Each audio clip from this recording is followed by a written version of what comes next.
Tiffany, a 28-year-old lady, had experienced 2 failed relationships before finding happiness with Daniel. The first boyfriend, a college classmate, promised to stay in Shanghai together after graduation. However, shortly after receiving their diplomas, he unexpectedly returned to his hometown, ending their 4-year relationship with a simple text message, lacking the courage for a face-to-face farewell. The second boyfriend, a local in Shanghai, faced challenges when their families clashed over regional marriage customs. The disagreement escalated during a heated argument at the dinner table, leading to a declaration of cutting ties. Tiffany's father brought her back home, restricting her freedom for over half a month. When she sneaked back to Shanghai, she discovered that the man who had sworn not to marry anyone else had eagerly started arranged dating. Heartbroken, Tiffany indulged in a dessert called Mother Pig on the Tree at a restaurant, cursing herself with each bite and shedding tears. So, when she learned that Daniel, also from her hometown, had been working in Shanghai for years, her feelings for him rose by 3 points. Considering his looks, 2 points, his job, another 2 points, and now, adding these 3 points, he passed the test. On the day Tiffany officially confirmed her relationship with Daniel, she posted a photo on her social media, their hands entwined, accompanied by a concise yet profound caption, "Miss the wrong person, meet the right one." Though not one to be extravagant, Tiffany's post held a hint of defiance, intended for her ex. "You were in a hurry to go on arranged dates, right? Well, I found someone even faster. How about that, impressed?" While Daniel might have initially become Tiffany's boyfriend as a result of a spur-of-the-moment arranged date, it had to be acknowledged that he fulfilled his role diligently, leaving no room for criticism. He picked her up and dropped her off punctually every day, prepared breakfast in creative ways, peeled shrimp, deboned fish, and even took care of every detail. He willingly shared all social media and bank account passwords, and entrusted her with his salary card. One evening, while delivering some documents, Daniel noticed a pile of greasy dishes in the sink. Tiffany was embarrassed, but before she could come up with an excuse, Daniel silently rolled up his sleeves and earnestly started washing them. When he left, he also took out the trash. Tiffany was completely captivated. Having faced betrayal in 2 previous relationships, she never thought she would easily fall for another man. Yet, Daniel's tenderness and consideration won her over. She believed he was her silver lining, the sweet reward after enduring hardships, the redemption she had been waiting for. That night, Tiffany posted another social media update, this time without any emotion other than happiness, with a concise yet profound caption, "Finally found you, glad I didn't give up." This time, the post featured a close-up photo of her and Daniel, their foreheads touching. Her post received blessings from many, including her ex. Just as she was enveloped in bliss, a call from her childhood friend Sophia cast a shadow over her happiness. "Darling, please don't tell me your new boyfriend is named Daniel." "Indeed, do you know him?" Sophia exclaimed, "Oh my, what did I miss? Daniel was my high school classmate. Didn't he have a girlfriend? He pursued her since high school, and they finally got together in college. It caused quite a stir in our class group at the time. How did you two end up together?" The next day, as usual, Daniel came to pick up Tiffany after work. Tiffany sat in the passenger seat, hesitating several times before deciding to ask for clarification. While it's true that everyone has a past, a good current relationship shouldn't be overshadowed by lingering issues from the past. Tiffany needed to ensure that, in Daniel's heart, the deep-rooted feelings for his ex-girlfriend were truly a thing of the past before she could fully trust. "I heard that you spared no expense to win back your ex-girlfriend. How come, in the end, you couldn't bring the beauty back?" Tiffany asked, trying to address the issue delicately. Daniel paused, tugging at the corner of his mouth. "Heard? From whom did you hear that?" Tiffany decided not to conceal anything. "My childhood friend, Sophia, your high school classmate. Do you remember her?" Daniel nodded at the mention of Sophia, his expression remaining calm and unruffled. As they approached a turn, he neither signaled nor changed lanes, following the car in front of them. It was only after making the turn at the next intersection and returning to the main road that he self-mockingly remarked, "Driving really requires unwavering focus." Tiffany, displeased, retorted, "Did I distract you, or was it my words that distracted you?" Daniel could sense the underlying meaning in Tiffany's words. He glanced at her through the rearview mirror, observing her tightly pursed lips and the restrained discontent evident in her furrowed brows. As the traffic light turned red, he skillfully brought the car to a stop and reached out to hold Tiffany's hand. "Silly, are you really feeling jealous? I admit, I liked her a lot back then and pursued her for many years. But later, she changed. With a monthly salary of 3,500, she insisted on buying a 15,000 yuan bag, not just one but two. I couldn't afford it, and she found someone who could. So, breaking up was a relief for both of us. Do you still love her? Tiffany inquired. Daniel playfully flicked Tiffany's nose, silly, jealous. Now, the one I love is you. Don't tell me you don't feel it? Tiffany's frustration eased considerably, but she remained firm, yes, I just don't feel it. As the green light illuminated, Daniel pressed the gas pedal. A mischievous smile played on his lips as he nodded repeatedly at Tiffany, saying, all right then, didn't feel it? I'll make sure you feel it tonight. When Tiffany discussed this with Sophia, her childhood friend sighed repeatedly, expressing regret. Tiffany was infuriated, nearly ending their friendship. How could Sophia, her supposed childhood friend, not only fail to bless her relationship but also lament for someone else? Well, I didn't react quickly enough. You don't know, back then, Daniel was deeply in love with that white moonlight. Unexpectedly, after all these years, they still broke up. I'm just reminding you. Now that you're together, keep a close eye on your man. First love is a man's entanglement, a knot that can't be untied or forgotten for a lifetime. Especially considering Daniel's white moonlight, which crossed his entire youth. You better be more cautious. After hanging up the phone, Tiffany's heart felt tangled again. Just then, Daniel called to inform her that he was entering international waters and might lose signal soon. He reassured her not to worry if she couldn't reach him. Tiffany felt a sense of relief. Whenever there were social events or business trips, Daniel habitually sent her a location update and a short video, keeping her at ease. Before his phone ran out of battery or lost signal, he would always give her a call in advance. As Daniel once told her, having experienced loss makes him cherish the present. In the days they spent together, Tiffany could feel Daniel putting in his utmost effort to maintain their relationship, and that was enough for her. At times, she even thought Daniel's ex-girlfriend was foolish. To lose such a caring and considerate man for a few designer bags, could bags cook for you, wash dishes, or warm your blanket? But later, she realized that only true fools treat others as fools. Those who are treated as fools by fools are often the shrewdest of them all. Just when Tiffany had almost forgotten about the deeply rooted past between Daniel and his white moonlight, a beam of moonlight from that very past shone into their present. One day, Daniel sat at the computer playing games while Tiffany's phone was charging. She decided to browse Taobao on Daniel's phone. Suddenly, a WeChat message from someone named Alice Baby popped up. Heard you have a new girlfriend, congratulations. A new girlfriend? They had been together for over a year, making Tiffany suspicious. She checked their chat history, only to find it completely blank. Clicking on Alice Baby's profile picture, she discovered that it wasn't the original WeChat name but a special remark by Daniel. In that moment, Tiffany understood everything. After a brief thought, she replied with a simple, thanks. Alice Baby quickly sent another message, can you still be my male bestie? Followed by a cute kitten emoji. Tiffany felt as if a cat's claws had suddenly appeared, scratching and teasing her, causing her whole body to heat up. Fuming, she angrily threw the phone in front of Daniel, who was deeply engrossed in his game. Clearly startled, he was about to reproach her when he encountered Tiffany's fiery gaze. Suppressing his dissatisfaction, he hesitantly picked up the phone. After a quick glance, a fleeting glimmer of understanding passed through his eyes. Then, he smiled at Tiffany, what am I thinking?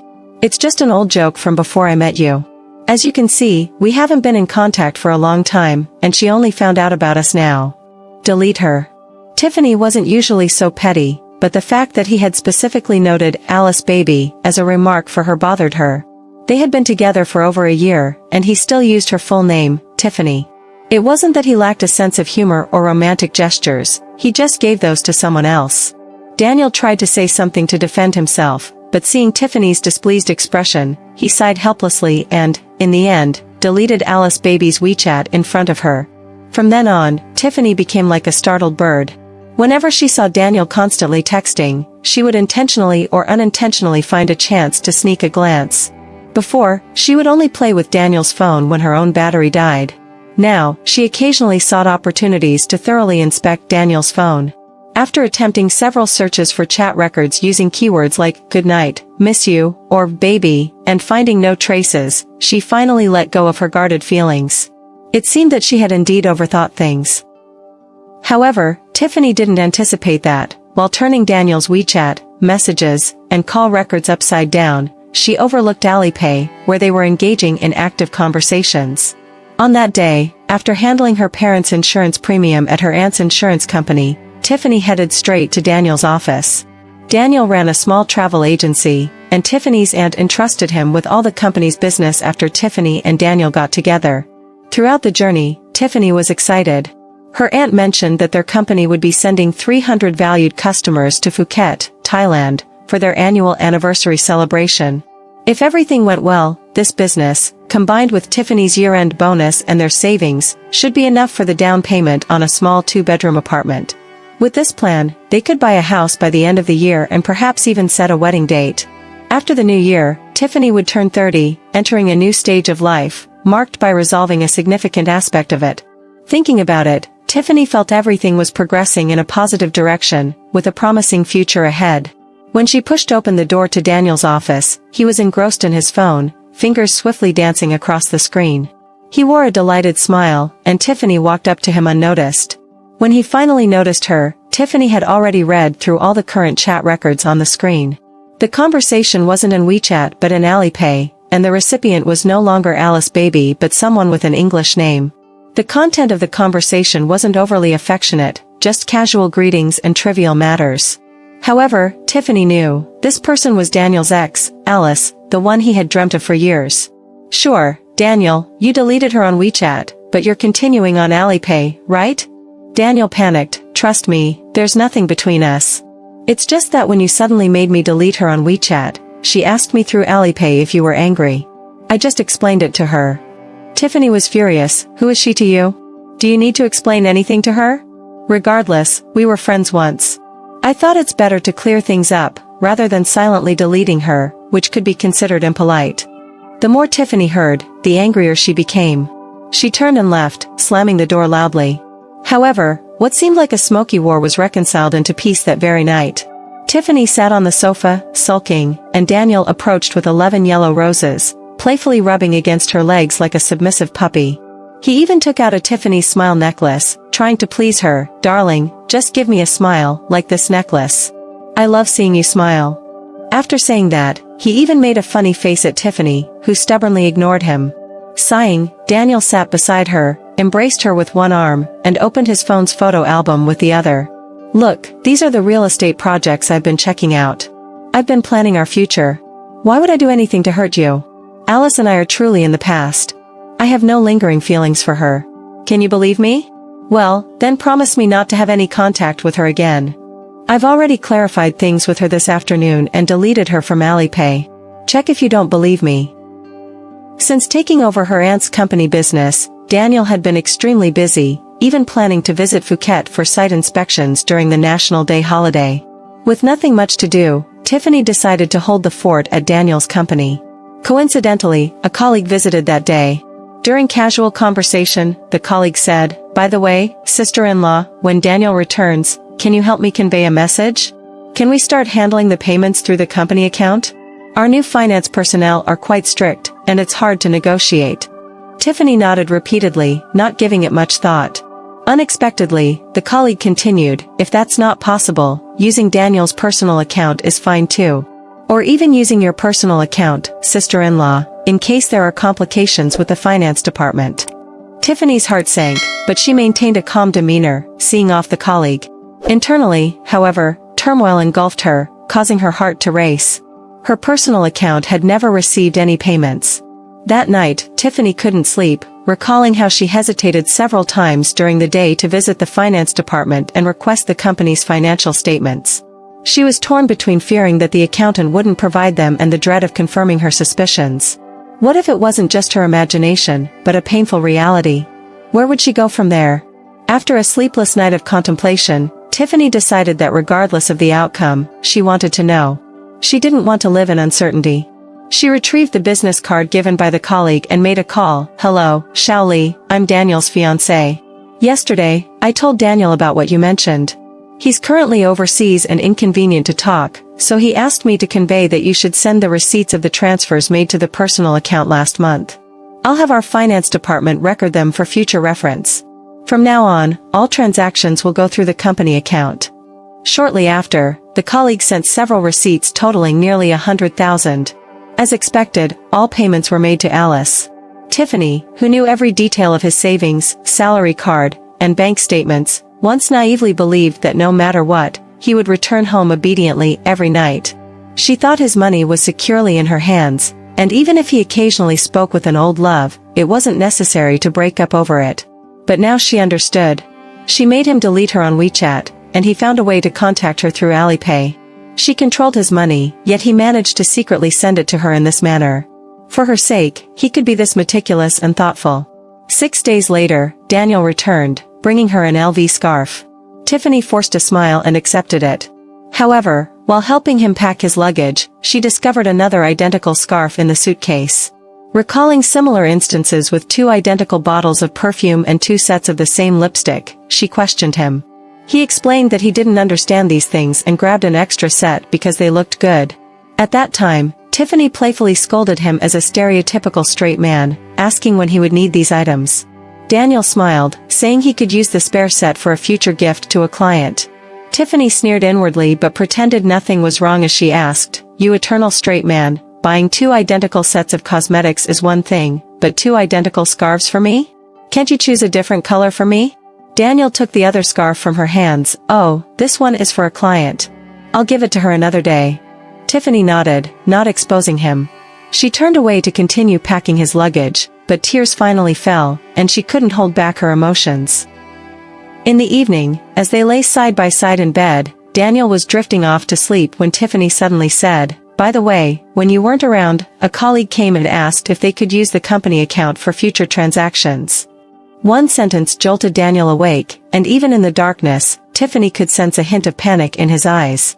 What else did he say?" he asked.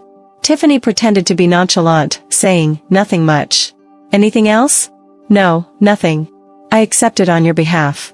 With that, Tiffany turned away, her back facing him. "You really should stop with this private account stuff. It's just causing trouble for others. Like people, accounts must be crystal clear. Once it's not, problems arise." That night, Tiffany pretended to sleep, but she felt that Daniel wasn't asleep either. Despite his increased caution, the frequent tossing and turning still revealed his inner turmoil. How could a guilty person sleep soundly? Yet she, who wasn't guilty, still found herself unable to sleep. In the darkness, she wiped her face, and her entire hand was damp. In the following weeks, Tiffany considered confronting Daniel several times. However, everything seemed strangely settled. Those days, her parents would subtly remind Tiffany and Daniel to finalize their marriage plans. They even went as far as choosing an auspicious date for the wedding. Tiffany tested the waters with her parents, saying she felt like she hadn't had enough fun and wanted to play for another 2 years. Unexpectedly, her mother scolded her on the phone as if she were a dog. "Haven't had enough fun? Do you think you're 18? You're already 30. All you know is to play, seeking your own happiness without a shred of responsibility. How can you not think about your father and me? We're too embarrassed to go out. Every time we step out, people ask if their daughter is married." As her mother scolded, her voice softened, revealing a hint of a sob. Tiffany hastily hung up the phone, startled. In the end, she decided to compromise, becoming a deserter in the battlefield of emotions. Well, whose relationship doesn't have flaws? She consoled herself in this way.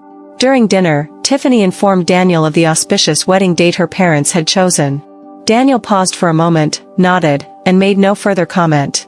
When Tiffany thought he had silently agreed, he suddenly put down his chopsticks and solemnly said, "Tiffany, is March next year too rushed? Even if we buy a house at the end of this year, we probably won't be able to move in by March. What do you think?" "What do you mean?" Tiffany asked. "No, don't overthink it. I just want to be well prepared. After all, marriage is a lifelong commitment. We haven't prepared anything yet. I'm afraid of rushing and making you uncomfortable. How about the second half of next year, around Mid-Autumn Festival or National Day?" After thinking for a while, Tiffany agreed. Tiffany had a thorn in her heart. Though this thorn occasionally stabbed her, causing unbearable pain, she had silently resolved to ignore it, bury it, and wait for time to erode, melt, and eventually make it disappear. She believed that Daniel had heeded her subtle warnings that night. This belief was reinforced when he voluntarily suggested that she resign after marriage and join his company as a finance officer, stating, "Finance is the lifeline of a company, and I don't trust outsiders with it. If that glimmer of moonlight named Alice hadn't proactively approached, perhaps Tiffany would have continued to hypnotize herself into being a blindly ignorant ostrich, avoiding scrutiny or deeper investigation. Alice was undeniably beautiful, at least Tiffany thought she was more attractive than herself. No wonder Daniel had been captivated for so many years, no, for so many long years. Alice smiled radiantly at Tiffany. I heard you've helped him a lot in his career. I should thank you for him. You want to thank me for him? Tiffany felt both irritated and amused. Please get it straight, he is my fiancé, and we are a family. Alice elegantly stirred her coffee. Maybe so. It's just that you don't know. The reason he started a travel company was because of my love for travel. In college, he used to say that after graduation, he would open a travel company and take me around the world. Tiffany crossed her arms, looking indifferent, but her nails were deeply embedded in her palms. It hurt in her palms and fingertips, but none of it compared to the pain in her heart. It felt like someone was using a blunt knife, repeatedly torturing her, wanting her dead but not allowing her a swift demise. So what? He can't take you now. That's not necessarily true. Alice gave her a mischievous smile, stood up, walked to Tiffany's side, and whispered in her ear, let me tell you a secret. We have a 3-year agreement. If, after 3 years, he's still unmarried, and I'm still unwed, we'll get back together. The agreement expires next July, and I guess your wedding date is after July, right? In an instant, Tiffany heard a thunderous crash. She knew her painstakingly constructed emotional fortress had collapsed, shattered into fragments. Daniel, I did my best. In late December, Daniel received a message from Tiffany's aunt canceling their travel plans. After that, he couldn't reach Tiffany. When he rushed home, he found Tiffany sitting on the sofa, seemingly waiting for him, with a smile on her face. If it weren't for the 2 suitcases beside her, he might have thought it was all a misunderstanding or a joke. He scratched his head, trying to suppress the turmoil of emotions within him, and walked over to try to hold her hand, but she gently avoided it.